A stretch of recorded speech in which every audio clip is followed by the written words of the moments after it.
Perkembangan aplikasi investasi digital di Indonesia terus menarik perhatian. Salah satunya adalah aplikasi Omce penghasil uang. Aplikasi ini kini menjadi sorotan, menyusul berbagai laporan pengguna dalam penarikan dana serta dugaan adanya skema Ponzi di balik operasionalnya.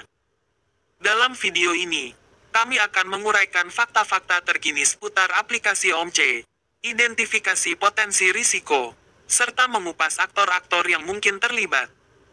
Di sini akan terbongkar dan dikuliti aplikasi Omce ilegal, aplikasi palsu yang ngambil identitas perusahaan lain. Di Indonesia ini cenderung no viral no justice, hukum yang cenderung sulit digapai oleh rakyat. Mari buat video seperti ini atau share video ini beramai-ramai agar aplikasi-aplikasi ilegal yang merugikan masyarakat secara komunal, banyak orang sekaligus, dapat dihentikan dan diusut. Jelas sekali OMC ini perusahaan yang memakai sertifikat perusahaan lain, dan ngaku-ngaku, pihak resmi dari Omnicom Group bahkan menulis dengan jelas di LinkedIn-nya bahwa mereka tidak meminta uang deposito dan tidak pernah menghubungi lewat kalian WhatsApp atau Messenger. Aplikasi Omce mengklaim sebagai perusahaan besar. Perusahaan ini, yang dikatakan berbasis di luar negeri, diklaim didirikan udah lama dan memposisikan diri sebagai salah satu pemain teknologi terdepan di Asia Tenggara. Namun, meskipun profil perusahaan terdengar menjanjikan, muncul keraguan besar terhadap legitimasi bisnis yang dijalankan oleh aplikasi Omce. Kecurigaan ini berakar pada model bisnis yang dijalankan.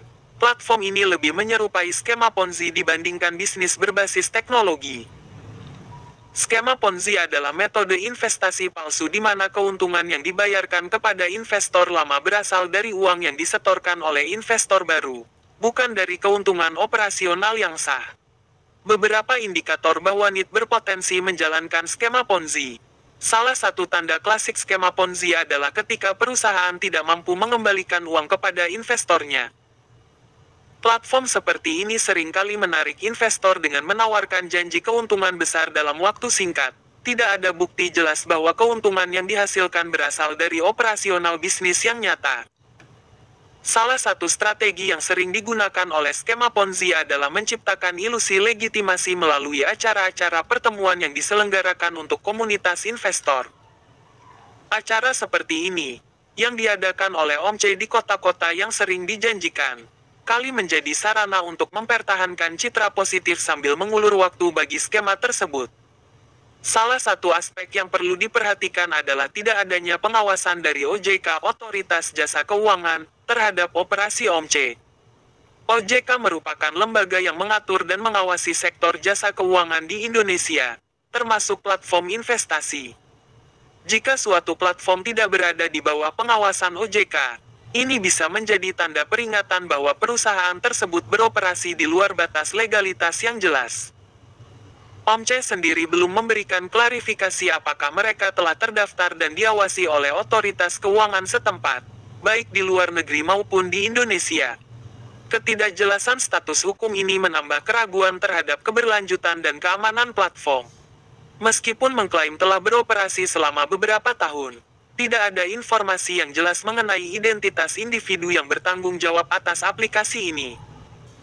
Skema seperti ini seringkali diselimuti kerahasiaan, dengan pihak pengelola menciptakan narasi perusahaan besar tanpa mengungkapkan siapa yang benar-benar mengendalikan operasional. Berdasarkan laporan dan investigasi yang telah dilakukan oleh berbagai pihak, belum ada tokoh atau individu tertentu yang diidentifikasi sebagai dalang di balik Omce.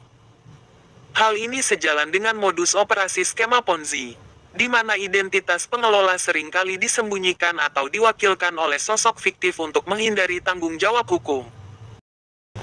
Sementara Omce masih aktif beroperasi, tanda-tanda bahwa platform ini sedang menuju fase kejatuhan semakin jelas. Sebagaimana yang terjadi pada skema Ponzi lainnya, platform ini mungkin akan runtuh ketika jumlah investor baru tidak lagi mencukupi untuk menutupi pembayaran kepada investor lama. Ketika ini terjadi, biasanya operator platform akan kabur, meninggalkan para investor tanpa pengembalian dana mereka.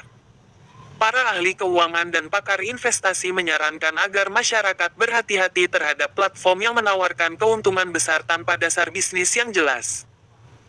Bagi pengguna aplikasi Omce, langkah yang bijak saat ini adalah fokus pada penarikan dana yang tersisa, dan menghindari deposit lebih lanjut sampai ada kejelasan mengenai legitimasi platform ini.